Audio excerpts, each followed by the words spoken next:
आप म्यूट पे हैं माँ। हाँ जी। Thank you so much, Megha. But yes, please continue your conversation. तो सुन रहे थे हम जयेश को। तो हाँ जयेश, कहाँ पे बैठते हैं आप? मैं डर पे था, लेक पे था, और अपने आप अब पे भी अब थोड़ा फील बेटर कर रहा हूँ, मेरे खुद हाँ के हाँ लिए। हाँ, खुद के लिए ही है, सामने कुछ नहीं है। हाँ, सामने तो लगातार रिफ्लेक्शन है। जो तुम डर में बैठोगे तो सामने से लोग तुम्हें डर दिखाएंगे, दिखाएंगे। पर वो डर उनका नहीं है, वो मेरा डर खुद तो का तुम। है। जब तुम लैक में बैठोगे तो सामने से ब्लैक कैसे दिखाई देता है? सामने से बेटी आके बोलेगी, अच्छा मुझे ना 3 लाख रुपए चाहिए ये इस वाली कोर्स करने के लिए। And then you will be like, अरे ये कैसे होगा, अभी के अभी कैसे होगा, वगैरह वगैरह।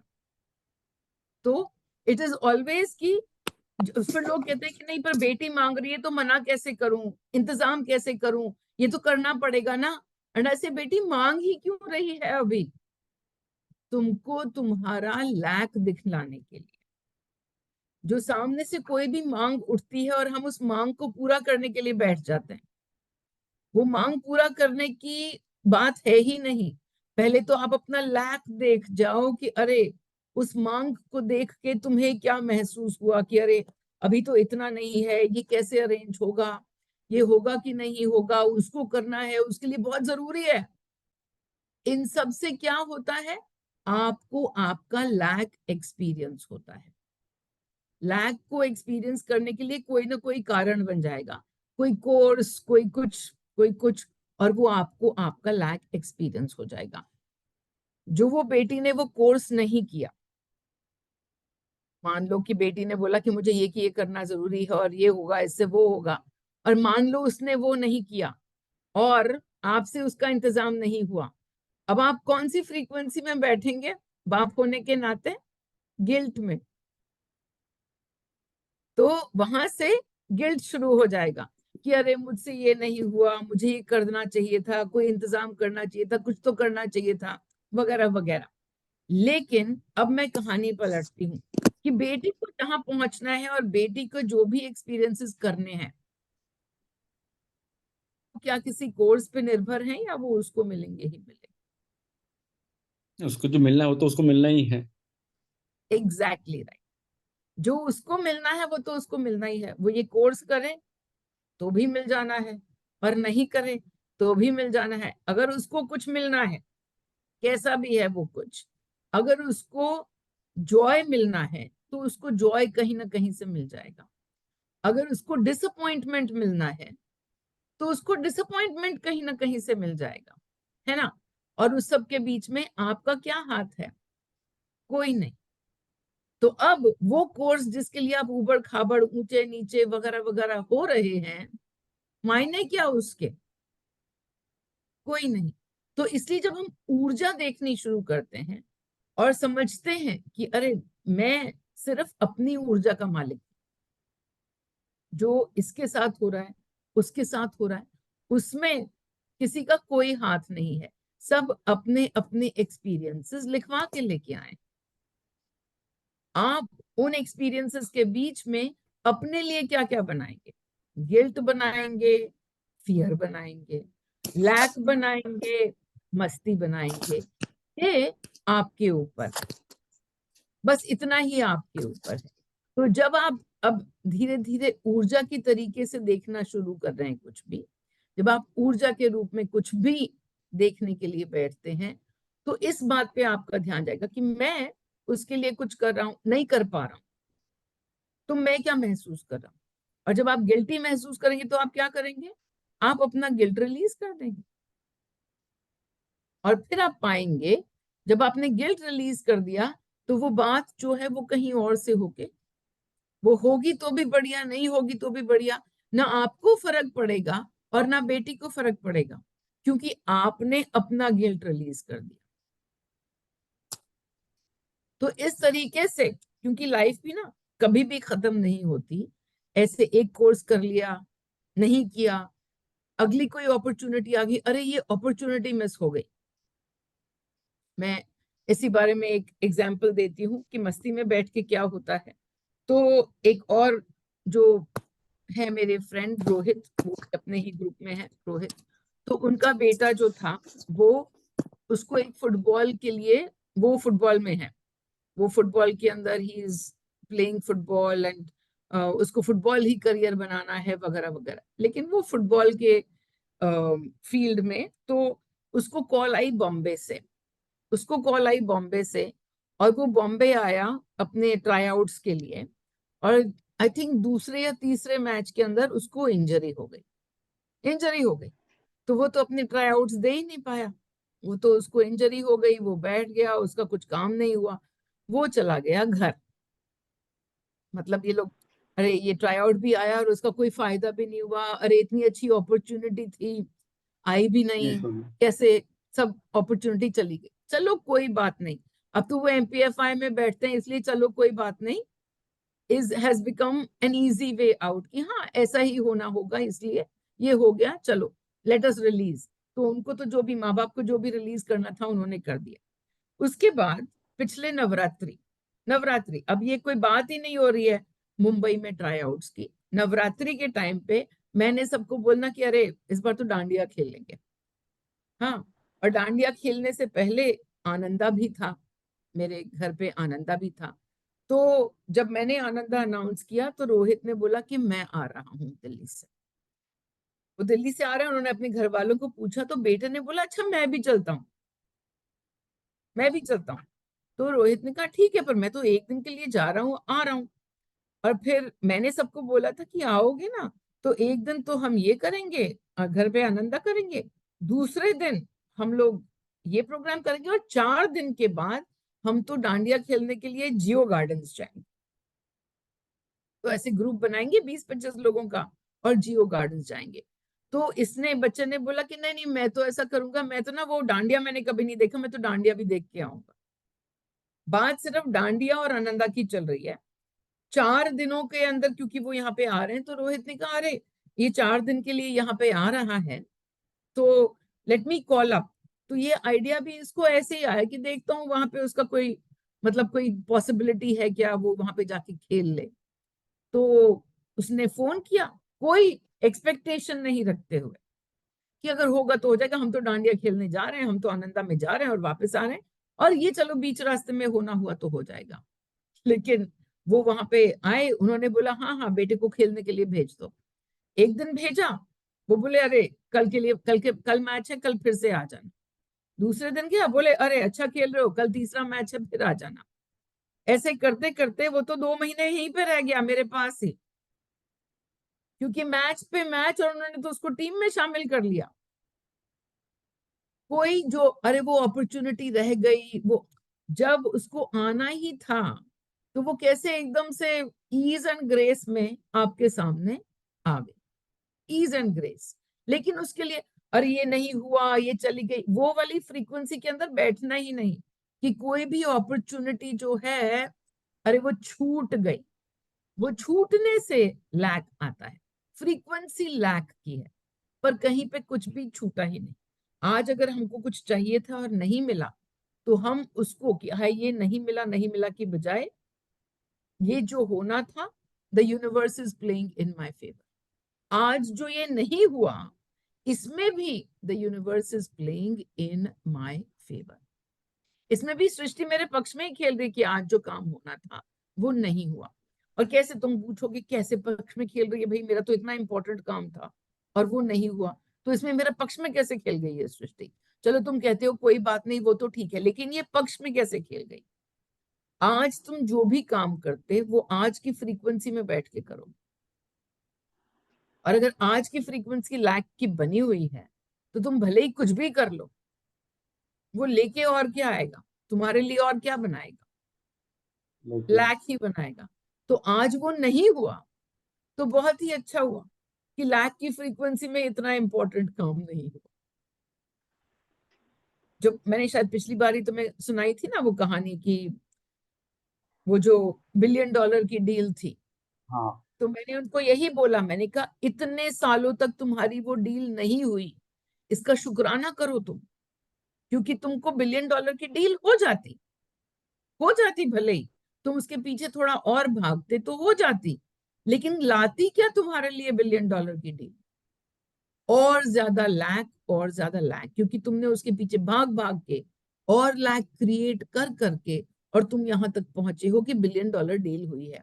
तो $1 बिलियन की कोई मायने नहीं है सिवाय इसके कि अगर वो लैक में बैठ के और $1 बिलियन बने हैं तो वो लैक ही लेके आएंगे, क्योंकि पैसों के मायने नहीं होते जब हम ऊर्जा को देखना शुरू करते हैं।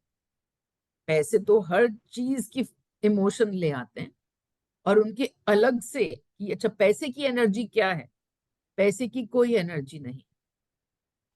पैसे की एनर्जी वो है जो आपने उसके पीछे लगाई। तो हम पैसों के पीछे अगर हम लैक, अभाव अभाव, अरे पैसे नहीं है, पैसे नहीं है, पैसे ज्यादा होने चाहिए, होने चाहिए, तो आते रहेंगे पैसे।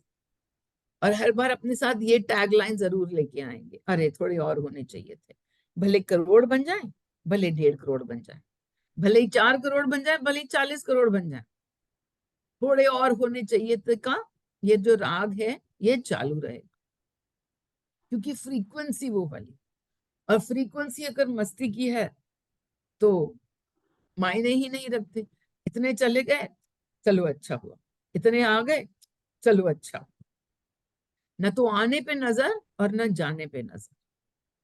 तो वो जो लैक और फियर की फ्रीक्वेंसी है उससे सिर्फ और कुछ नहीं हो रहा, उससे सिर्फ हम अपने लिए ये फ्रीक्वेंसी और ज्यादा बना रहे हैं। तो फिर सामने से लोग हमको और ज्यादा दिखाते रहेंगे और कुछ नहीं होगा, सिर्फ यही दिखता रहे, दैट्स ऑल। तो अब ये ना दिखे इसके लिए क्या करना है? अरे जब फ्रीक्वेंसी पकड़ में आए उसको देख जाना है और रिलीज कर देना है, और रिलीज कर देना है। Nothing else is to be done about it, है ना? सो बढ़िया, ओके, वंडरफुल। मेघा, तुमने और किसी से बात की थी कि ये पहला ही चालू था? फर्स्ट थे। बस मैं आ गई टाइम से धमक। Thank you. No no no no, thank you for starting the meeting. मैं तो, हम सड़कों पे ऐसे आवारागर्दियां कर रहे थे और फिर आदिल ऐसे 130 की स्पीड से गाड़ी दौड़ा रहा था that we have to be here on time, so like that. But anyways, okay, and who else are the participants? आज के पार्टिसिपेंट और कौन है भाई? हमें दिख नहीं रहे। दीप्ति है लेकिन नजर नहीं आ रही मेरे ख्याल। रंजना है एक। रंजना तो वाली, हाँ। और दीप्ति हाँ, आज ज्वाइन कर रही है कि नहीं? नहीं, दीप्ति नहीं, शायद इज ड्रॉपिंग आउट। अच्छा, she's dropping out. Okay, perfect. All right then. So let's talk to Ranjana. Ranjana से हेलो कर लेते हैं। रंजना हेलो। जी, हाय, क्या हाल है तुम्हारे? बढ़िया बढ़िया। How are things moving? Yeah, things are going well. Okay. So, yeah. Like there are things happening all around, but I am at peace.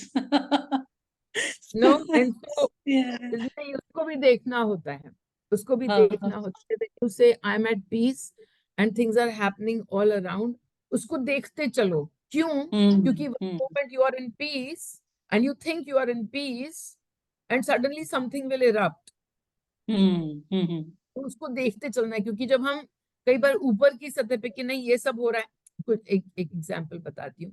कोई मेरे पास आई और बोली कि अरे my husband is just these days बस पूरे टाइम यही कहता रहता है कि तेरे को डिवोर्स कर दूंगा, तेरे को डिवोर्स कर दूंगा, समथिंग समथिंग।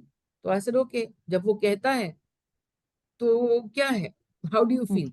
शी सेड नहीं, मैं तो हंस देती हूँ, I am at peace, I am at peace. तो आई सेड कि so you are not attached to any of the outcomes, right? Like if he gives you divorce, so what? And if he doesn't give you divorce, so what? And then she thought about it and she said, no, I'm not okay with him giving me divorce. So I said, उस पे कौन काम करेगा? Who will come to equanimity on this part that because you're like, नहीं वो बोलता है, वो तो ऐसे ही बोलता है, मैं तो हंस देती हूँ, मुझे तो फर्क ही नहीं पड़ता, मेरे तो कोई इमोशन ही नहीं होते। I said ना, इतना ऊपरी लेयर पे कि हाँ मुझे तो कोई, वो बोल रहा है मैं हंस रही हूँ, मुझे कोई इमोशन नहीं है, that is actually not correct. वो इमोशन इसलिए नहीं है because you have not processed You have not come to equanimity. अगर तुम उसका कि वो जो बोल रहा है वो कल को कर जाएगा, are you at peace? What he is saying, वो होगा कि नहीं होगा, we don't go with.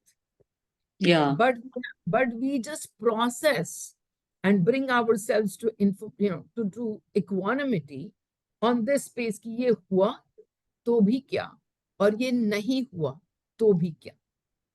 तो वो तो भी क्या कि जो तुम्हारे आसपास इरप्ट हो रहा है, तुम्हारे आसपास जो कुछ भी इरप्ट हो रहा है, एंड उससे कुछ तुमको you can see something bubbling up and becoming maybe an outcome, and you are like कि नहीं नहीं ये तो जाने देते हैं, इस पे चिंता नहीं करना.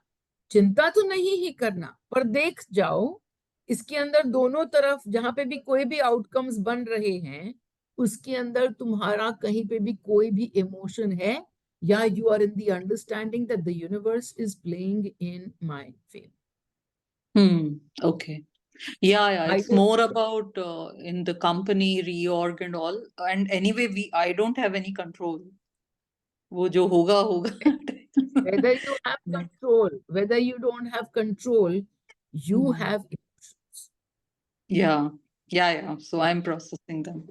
Yeah. So to process it and to say, okay, अगर ये हो गया तो, अगर वो हो गया तो, अगर ये नहीं हुआ तो, अगर वो नहीं हुआ तो, and being able to bring yourself to equanimity in all of those situations. ये हुआ तो भी क्या, the universe is playing in my favor. और अगर नहीं हुआ तो भी क्या, the universe is playing in my favor. So bringing yourself to that space. Yeah. Any questions for me? No, not at this time. Not at. Wonderful. Thank you. Are there breakout rooms? I don't know. Megs, have you made some breakout rooms? Oh, I made you the host actually. Oh, you made me host? Okay, fine. Then I can make breakout rooms. Oh, breakout rooms. Okay, thank you. All right. Then we just do this. Thank you.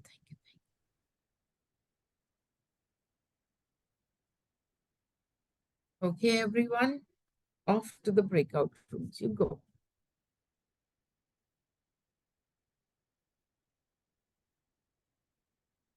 And messages.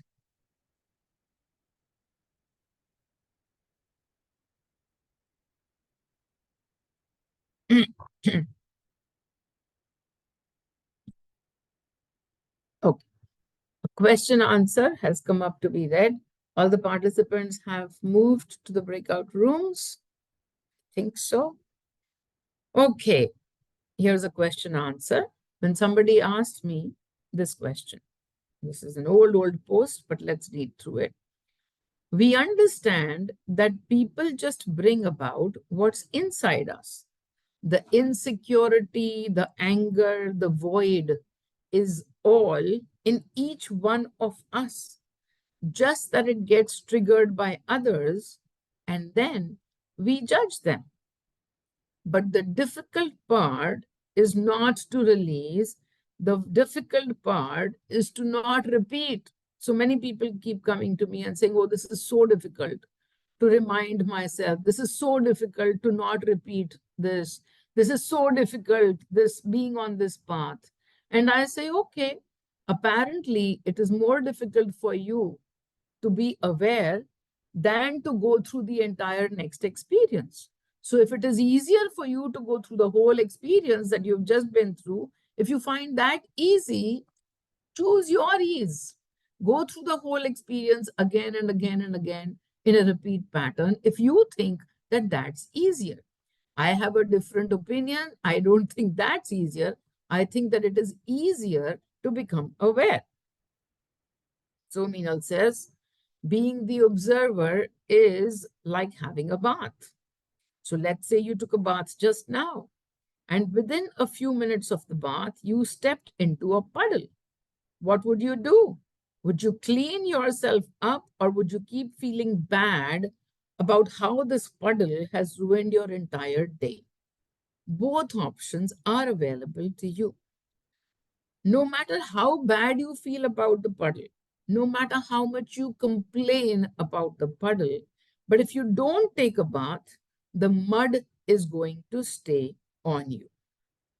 It might dry up, it might even fall off a little bit, but it is going to stay with you.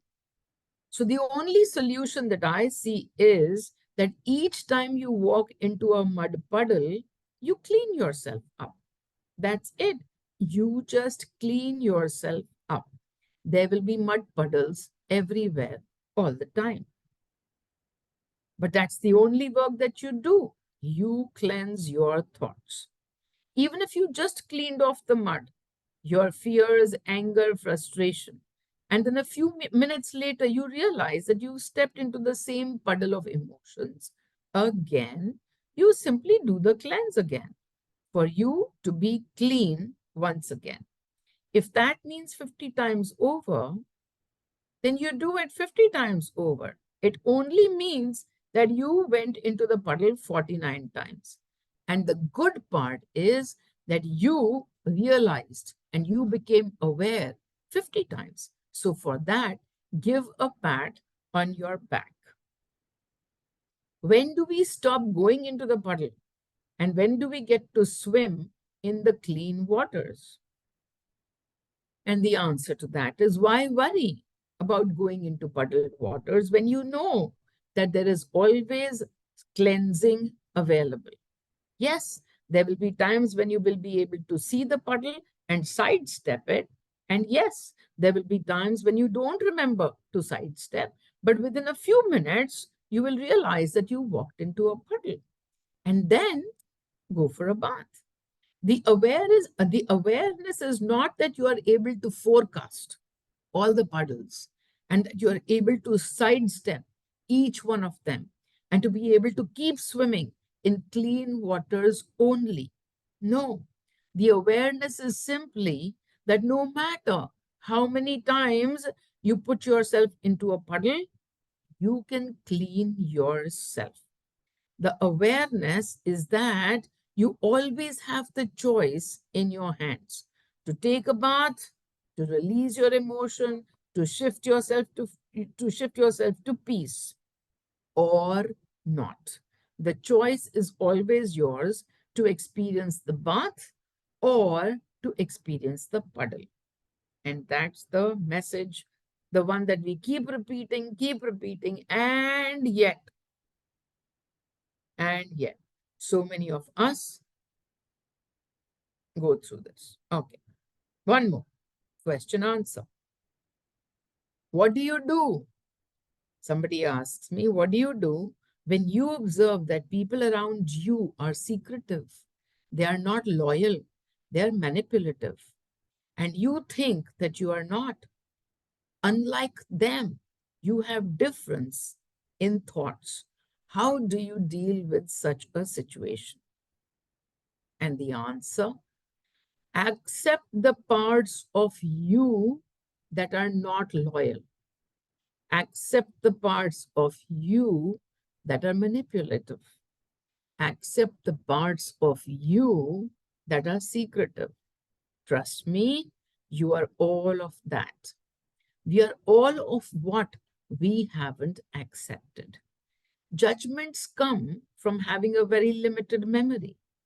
If you were to go to the source for information, which is the wholeness tool right here, 1,000 instances in this life and others will come up for you to work on some of these same traits. You don't know where all you have been, and that's what makes you judge. Remember, we are all reading the same book, and this life is simply a few lines, maybe even a paragraph in that big fat book. So when judgments come, the simpler path is to accept everything and everyone as your mirror. Everyone and you just accept as being Shiva. And thank them for bringing up all of these instances just so that you can release the anger at those characteristics from your energies. Please notice, Thank them for bringing these instances so that you can release the anger at those characteristics from your energies. And here is the difference. Ouch. It went away just a second. And here is the difference. When you are unaware, you are noticing their characteristics and pointing it out. In an aware state, what trait they are showing is not the question. What emotion you are experiencing when they are showing that trait. It becomes the point of focus for you. What emotion are you experiencing? So somebody says that I feel anger, pity, sadness, frustration at those characteristics. Then I say, anger, pity, sadness, frustration are your emotions that have come to be recognized and to be released for you. You will soon find that the number of actors around you who bring you anger, pity, sadness, frustration will start to diminish. After all, you are changing the script within, and the actors' roles will automatically get edited. Okay, everyone. So that was Q&A, Q&A, Q&A. Must have hit somebody or the other. I saw some thank yous on the screen, and that's perfect. All right, everybody. Lots and lots of love. See you guys. Please close mat kijega meeting because you are the host. Oh, And yeah. Oh, please don't drop. yes. And thank you.